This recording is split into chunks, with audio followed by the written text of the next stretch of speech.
오늘 예수님의 부활을 찬양하고 감사하고 또 기념하는 부활주일입니다. 제가 여러분께 하나 여쭙겠습니다. 예수님의 부활을 믿으십니까?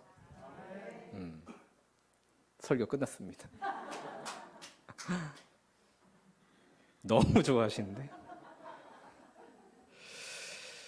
만일 예수님의 부활이 실제 있었다면 이것보다 더 중요한 사실은 없을 것입니다. 예수님의 부활이 사실이라면 성경에 기록되어 있는 수많은 기적들이 실제냐 또 아니냐 고민할 필요도 없을 것입니다. 죽음까지 이기시고 부활하셨다면 성경에서 기록되어 있는 기적이 무슨 문제가 되겠습니까? 예수님의 부활이 사실이라면 성경에 나와 있는 수많은 말씀들이 진리냐 아니냐 생각할 필요도 없을 것입니다. 또한 예수님의 부활이 사실이라면 우리도 나중에 예수님과 같이 부활할 것도 사실일 것입니다. 왜죠? 성경에서는 예수님의 부활을 믿은 이들이 예수님과 함께 예수님 같이 부활한다 말씀하셨기 때문입니다.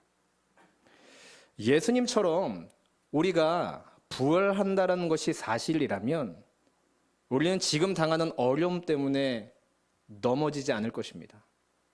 나에게 부활이 실제라면 여러 가지 문제로 전전긍긍하지 않아도 됩니다. 내가 부활할 것이 분명하다면 우리가 이 세상의 모든 소망을 두지 않을 것이기 때문이죠. 유혹에도 쉽게 넘어가지 않을 것입니다. 예수님의 부활처럼 우리의 부활이 실제라면 우리의 삶은 완전히 달라질 수 있을 것입니다. 반대로 예수님의 부활이 사실이 아니라면 그리고 나의 부활도 실제가 아니라면 성경에 나와 있는 모든 말씀들도 다 가짜겠죠. 하나님도 성경도 저 같은 목사도 다 사기를 친 것입니다. 그렇게 볼 때 이 부활은 기독교의 핵심이라고도 볼 수 있을 것입니다. 예수님의 이 부활하심을 가장 먼저 목도한 두 여인이 있습니다. 오늘 본문 1절 말씀인데요.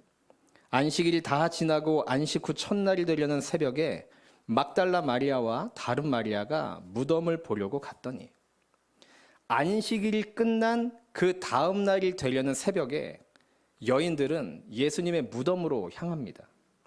예수님은 잡히신 후에 하루 만에 제대로 된 재판도 받지 않은 채 십자가 처형을 당하셨습니다. 돌아가신 후엔 장례식도 없이 무덤에 묻히셨죠.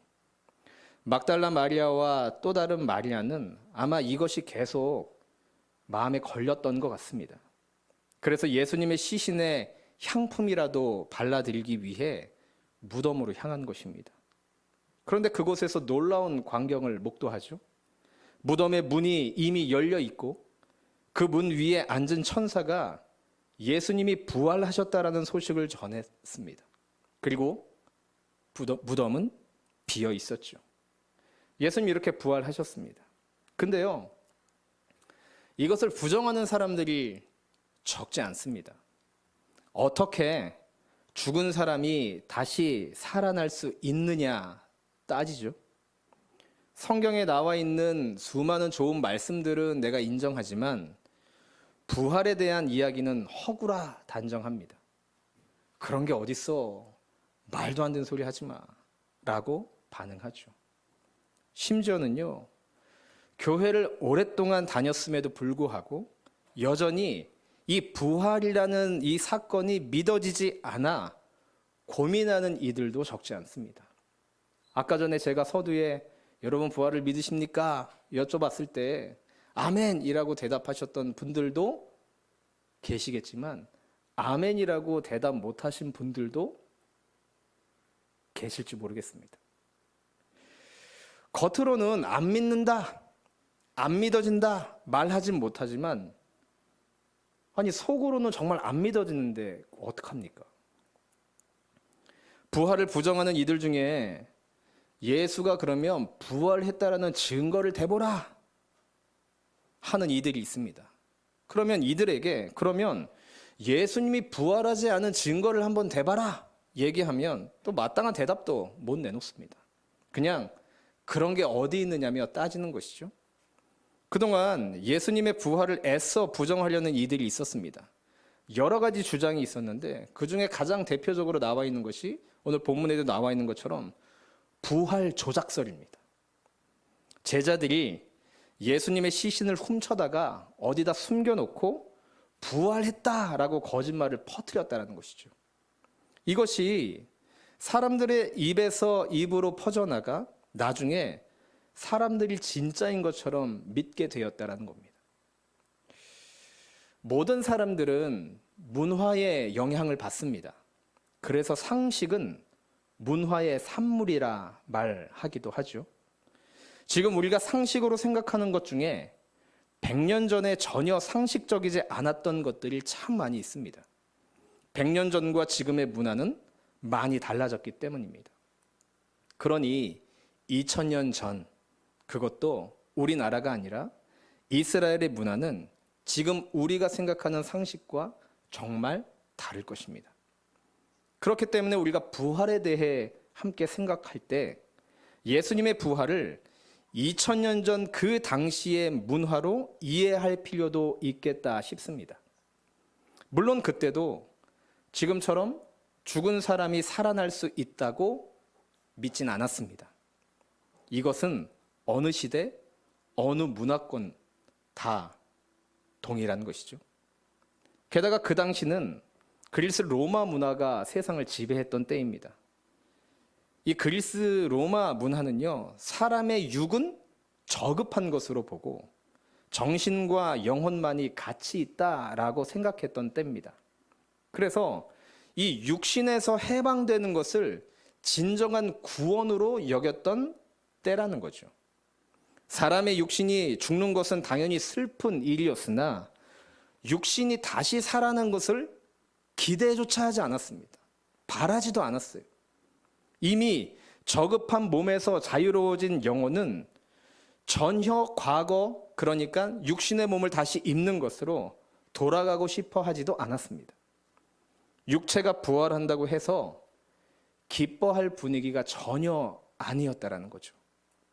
그래서 당시 문화 속에 있던 제자들은 이 예수님의 부활을 믿지도 않았고 또 기대도 하지 않았습니다. 또한 유대인들은 유일신 개념이 워낙 강했기 때문에 사람이 신이 된다라는 이 개념 자체도 절대로 받아들이지 않았습니다. 그 당시 동양이나 서양에서 사람이 신이 될 수 있고 신으로 숭배하는 일도 있긴 했지만 유대인들은 결코 그러지 않았다라는 것이죠. 예수님의 제자들도 유대인들이었기 때문에 죽은 예수님이 다시 살아났다고 하며 신으로 경배하고 숭배하기 어려운 당시의 분위기였다라는 겁니다. 더불어 그 당시엔 자기 자신이 메시아라고 주장하는 이들과 그들을 따른 이들이 참 많았습니다. 나라가 오랫동안 다른 나라의 이 지배를 받다 보니 혼란스럽고 그러다 보니까 이 메시아에 대한 기대가 최고치로 올랐었던 것이죠. 그것을 틈타 여기저기서 메시아라 주장하는 이들이 속출하기 시작합니다. 그러나 거의 대부분이 처형당하거나 이름도 빛도 없이 또 사라져버리거나 죽고 허무하게 끝이 난 경우가 전부이죠. 그 후 그들을 따랐던 이들도 자연스럽게 흩어지게 되었습니다. 아마도 예수님이 죽으시고 난 뒤 사람들은 예수님도 여타의 메시아라 주장했던 이들과 같다라고 생각했을지 모릅니다. 그리고 가짜 메시아를 따르던 자들 중 어느 누구도 자신들이 따르던 메시아가 죽은 다음에 부활했다 주장한 경우도 더욱이 없었죠. 그렇게 꾸밀 만한 상황, 문화, 상식이 아니었다라는 겁니다. 근데요, 예수님의 제자들의 반응이 달랐습니다. 무엇보다 가장 다른 점과 확실한 증거가 있다면 바로 제자들의 변화이지요. 제자들은 예수님이 붙잡혔을 때 도망가고 부인한 자들입니다. 예수님이 돌아가시는 현장에도 요한 외엔 나타난 사람이 없어요. 예수님이 돌아가신 후에 다 같이 한 집에 숨어 문고리를 걸어 잠그고 있었던 자들이 바로 예수님의 제자들입니다. 자기들도 잡힐지 모른다는 두려움 때문이었겠죠. 그랬던 이들이 불과 2달이 채 되기도 전에 완전히 변했다라는 겁니다. 갑자기 걸었던 문고리를 열고 세상에 나와 예수님이 부활했다 외치고 다닙니다. 당연히 그것 때문에 잡혀서 옥에 갇히기도 하고 매도 숱하게 맞습니다. 근데요, 이들이 멈추질 않는 것입니다. 풀려나면 또 외치는 것입니다. 예수님이 부활하셨다라는 사실을 말이죠. 그렇게 부활을 전하다가 한 사람 한 사람 순교를 당하죠. 같이 있던 동료 제자들이 비참하게 죽임을 당하는데도 불구하고 이들은 눈 하나 꼼뻑하지 않습니다. 이들의 이 열정과 헌신을 막을 길이 없었다라는 거죠. 결국 모든 제자들이 다 순교를 합니다.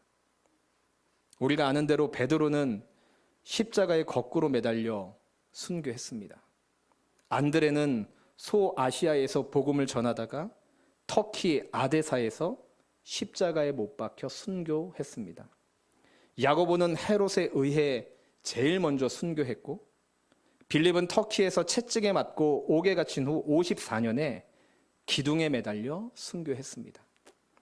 바돌로메는 아르메니아에서 산채로 살가죽이 벗겨진 후 참수 당했습니다. 도마는 인도에서 복음 전하다 창에 관통되어 순교했습니다. 마태는 에티오피아에서 순교했고, 또 다른 야고보는 이집트에서 십자가에 못 박혀 순교했습니다. 돌에 맞고도 죽지 않아 톱으로 켜 죽임을 당했다는 이야기도 있습니다. 다데오는 페르시아에서 순교했고, 시몬은 아프리카 모리타니아와 영국에서 복음을 전하다 74년경 페르시아에서 거꾸로 매달린 채 톱으로 켜 순교했습니다. 예수님의 제자들이 이렇게 급격하게 변했습니다. 왜 이렇게 변했을까요? 죽은 줄 알았던 분이 살아나셔서 자신들이 직접 목도했기 때문 아니겠습니까? 나도 부활하신 예수님처럼 부활하여 영원히 살 것을 확신하니 여러분, 이들에게 어떠한 두려움이 있었겠습니까? 그리고 이런 기가 막히고 말도 안 되는 사실을 보았으니 어떻게 가만히 있을 수 있겠단 말입니까? 한 사람이라도 더 이 사실을 믿어 같이 부활해야 하니 멈출 수가 없었던 것입니다. 부활한다는 확고한 믿음이 있으니 심지어 죽음까지도 두렵지 않게 되었다는 거죠. 많은 사람들이 주장하는 대로 제자들이 예수님의 시신을 훔쳐서 숨기고 거짓말로 부활했다 주장했다면, 여러분, 그 거짓말을 위해 자신의 목숨까지 내걸 만한 바보가 이 세상에 어디에 있겠습니까? 예수님이 부활했다라고 조작하고 그것을 이용하여 돈을 모으거나 출세하려 했다 생각할 수 있을까요? 아니, 어느 제자가 예수님의 부활을 외치며 돈을 모으고 출세를 했습니까? 오히려 옥에 갇히고 있는 것 다 빼앗기지 않았습니까? 이를 통해 우리가 알 수 있는 사실은 단 하나죠. 예수님의 부활이 실제 있었고 그것을 통해 자기들의 부활을 확신했다라는 것입니다. 부활을 믿으면 모든 것이 변할 수 있는데 이것을 확신하지 못하는 이들이 있어서 저는 오늘 간절한 마음으로 이 말씀을 전합니다. 한 주 동안 특색 기간에 이 말씀을 준비했습니다. 말씀을 들을 때 부활을 도저히 믿지 못하고 받아들이지 못했던 그 장벽이 제거되며 성령님이 마음을 움직여 믿음 주시기를 소망하며 간절을 준비했고 지금도 그러한 마음으로 말씀을 전합니다. 부활은 모든 것을 바꾸는 능력이기 때문에 우리가 예수님의 부활을 믿는 다음 그 다음에요. 그 믿는 것으로 끝나는 것이 아니라 꼭 알아야 할 것이 있습니다. 예수님은 부활하신 다음 제일 먼저 무엇을 하셨는지를 우리가 봐야 하는데요. 제가 감히 부활하신 예수님이라면 가장 먼저 뭘 했을까라는 생각을 해봤어요. 전 아마도 딱 부활하면 제일 먼저 종교 지도자들 찾아갔을 겁니다. 다 나와, 종교 지도자들. 너희 놈들 왜 나를 십자가에 달리게 고발했어? 그렇게 권력이 좋아? 너네 다 파면이야. 그리고 빌라도 찾아갔을 겁니다. 너는 내가 죄 없는 거 알면서도 어떻게 그렇게 집행할 수가 있었어? 권력이 그렇게 좋아? 너도 파면이야. 속 시원하죠? 근데요, 예수님은 예수님이시죠? 예수님은 그렇게 하지 않으셨습니다. 두 여인은 예수님의 무덤을 찾았다가 천사로부터 부활 소식을 듣죠. 그런데 천사들이 부활의 소식 다음에 이러한 메시지를 전합니다. 오늘 본문 7절 말씀. 또 빨리 가서 그의 제자들에게 이르되 그가 죽은 자 가운데서 살아나셨고 너희보다 먼저 갈릴리로 가시나니 거기서 너희가 배우리라 하라.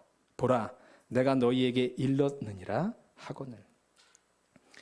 빨리 제자들에게 가서 예수님이 부활하신 소식과 함께 갈릴리에서 예수님이 너희를 만나고자 하신다라는 말을 전하라고 일러주죠.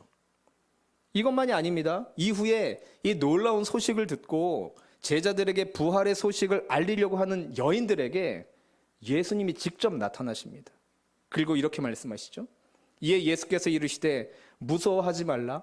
가서 내 형제들에게 갈릴리로 가라 하라. 거기서 나를 보리라 하시니라. 예수님도 지금 천사들과 똑같은 말씀을 하고 계시죠. 부활하신 예수님이 가장 먼저 전한 메시지가 뭡니까? 갈릴리에서 만나자. 여러분, 이상하지 않습니까? 지금 예수님이 돌아가시고 부활하신 곳이 어디입니까? 갈릴리입니까? 예루살렘입니까? 예루살렘입니다. 지금 두려워 숨어있는 제자들이 갈릴리에 있습니까? 예루살렘에 있습니까? 예루살렘에 있습니다. 예수님이 부활 이후 4일 있다 승천하셨는데 승천하신 곳이 갈릴리입니까? 예루살렘입니까? 예루살렘이에요. 제자들이 모여 기도하다 성령의 충만함을 받은 곳도 예루살렘의 마가 다락방입니다.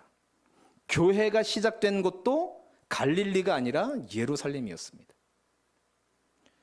그러면 굳이 예루살렘에서 만나면 되지 왜 갈릴리까지 갔다가 다시 돌아와야 되지? 라는 생각이 나지 않습니까? 여기엔요 매우 중요한 의미가 있습니다. 예수님은 당신의 제자들이 당신을 부인하고 도망가고 무너진 것을 책망하실 마음이 전혀 없었어요. 만약에 저라면 종교 지도자 다음 빌라도 다음 제자들 찾아갔을 겁니다. 너네 내 제자로서 자격이 다 없다. 그냥 너네 갈 길 가라. 그랬을 것 같아요. 근데 예수님은 그런 마음이 전혀 없으셨어요. 그래서 오늘 본문 10절에 제자들을 제자라 부르지 않고 뭐라고 부릅니까? 내 형제들이라고 부르지 않습니까? 정말 다정하고 따뜻한 표현입니다. 이 형제들이란 단어에 이미 용서와 용납이 있는 것이죠. 부활하셨으니 많은 사람들이 모여있는 곳에서 계속 나타나 부활을 알려주시면 누구나 예수님을 믿게 될 것 같은데 예수님은 그렇게 하지 않으셨습니다. 부활 후 승천 때까지 오직 하신 일은 제자들에게 나타나신 것밖에 없죠. 예수님이 돌아가시며 무너져 있는 이 제자들을 다시금 일으켜 세우시는데 그 초점이 있었다는 겁니다. 그래서 제자들에게 갈릴리에서 만나자 말씀하신 것이죠.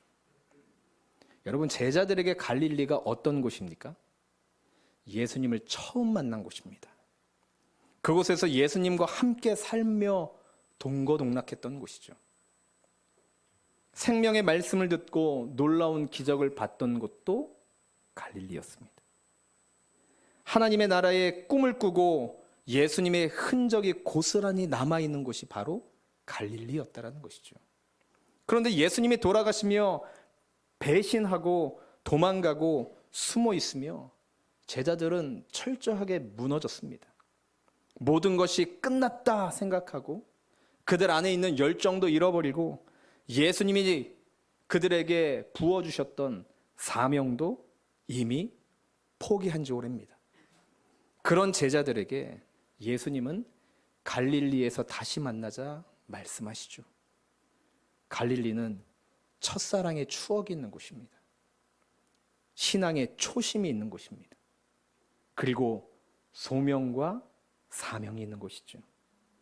예수님은 그 제자들을 뜨거웠던 현장 갈릴리로 초대하고 계신 겁니다. 다시 회복하고 잃어버렸던 사명과 열정에 불을 지피려 하시는 것이죠. 제자들은 갈릴리에서 부활하신 예수님을 만납니다. 16절, 17절. 11제자가 갈릴리에 가서 예수께서 지시하신 산에 이르러 예수를 배웠고 경배하나 아직도 의심하는 사람들이 있더라. 갈릴리의 어떤 산에서 예수님과 제자들이 만났습니다.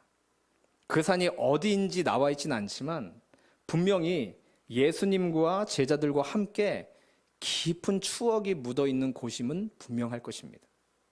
이를 통해 예수님이 제자들을 다시금 일으켜 회복시켜 주시려고 하는 것입니다. 부활을 경험한 이들에게 이것이 너무너무 중요하기 때문에 이렇게 제자들이 다시 회복되면 그들이 다른 이들을 일으키고 예수님이 꿈꾸었던 일들을 이루어 갈 것이라 예수님은 보았다라는 겁니다. 제자들은 갈릴리에서 부활하신 예수님을 만나 다시 일어서죠. 그리고 사람들을 살립니다. 그렇게 살아난 사람들이 또 다른 사람을 살리고 그렇게 거대한 물줄기가 흘러와 저와 여러분까지 살려낸 것입니다. 오늘 주님께서 저와 여러분에게 말씀하십니다. 갈릴리에서 만나자. 너희가 부활을 믿느냐? 그러면 너희도 갈릴리에서 만나자. 우리의 첫사랑과 초심이 있는 곳, 소명과 사명이 있는 곳, 그곳이 바로 우리의 갈릴리라는 것이죠. 이곳이 꼭 장소만은 아닐 수 있습니다. 그때의 그 모습이라도 우리가 할 수 있겠죠. 세상에서의 직장은요, 능력이 떨어지면 쫓겨납니다. 때로는 가족조차 나를 혼자 둘 수도 있습니다. 또 나에게 실망하면 떠날 수도 있죠. 그러나 우리를 결코 떠나지도 버리지도 않는 분이 계십니다. 그런 분이 우리에게 있다면 우리는 그분에게 가야 되는 것입니다. 의지할 만한 분을 의지하고 믿을 만한 분을 믿고 영원히 함께 하실 그분을 믿고 의지해야 되는 것입니다. 예수님은 마땅히 버림받아야 할 제자들을 다시 부르시고 일으켜 세워주셨습니다. 살리셨습니다. 그리고 오늘 우리도 그렇게 다시 부르고 계십니다. 사랑하는 나의 형제야, 사랑하는 나의 자매야, 갈릴리에서 다시 만나자. 내가 너를 다시 살릴게. 내가 다시 너를 일으켜 세워줄게. 우리의 갈릴리로 가서 부활의 주님을 다시 만날 때 우리는 오늘을 다시 부활하게 될 것입니다. 사랑하는 제주누리교회 성도 여러분, 우리 다시 갈릴리로 나아갑시다. 갈릴리로 나아가 부활의 주님을 만남으로 다시금 부활을 살아내고 회복되고 우리도 누군가를 살리고 예수의 제자가 되어 이 세상을 변화시키는 사랑의 공동체를 이루어가는 저와 여러분 되어지길 주님의 이름으로 축원드립니다.